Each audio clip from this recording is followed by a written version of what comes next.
Occupy, the whole Occupy movement around the world has been an incredible step in building the movement for global justice generally around the world, and this is what the COP is going to be. We know that the COP negotiations are going to fail, but we're still going to use it as a reason to mobilize, to connect, to share skills, and to empower ourselves to get stronger, to build this movement all together.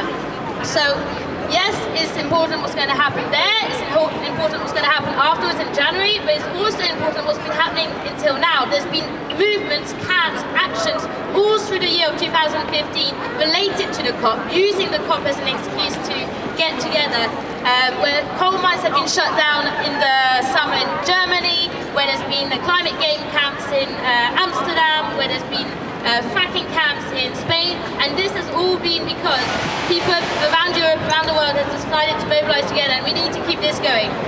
So there's going to be a mass cycle ride going to Paris from London over 5 days, and the reason for this is not just for the sake of cycling, but it's to show an alternative to ways of transport. It's to show that transport doesn't have to be just a means to an end, but the means in themselves are really important.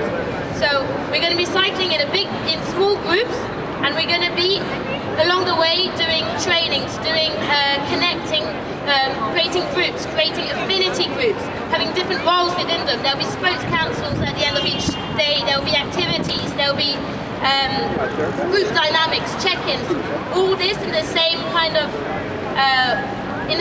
way as if you were going to take an action, basically. Everyone has different roles and everyone has different energies. It's learning how to work together and to challenge ourselves inside and physically throughout the cycle ride.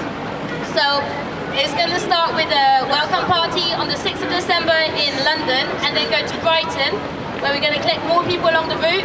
We're going to go to Newhaven and take the boat and cycle from then Dieppe to Rouen, to a small place called Frineuse, where we're going to be interacting with the children from the communities on issues around climate change, and using art to share what we know and to learn from them too.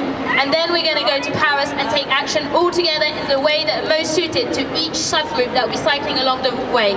So it's about creating these communities that will be more sustainable. So it's sustaining resistance, basically. So it's not just about going to Paris, taking action, boom.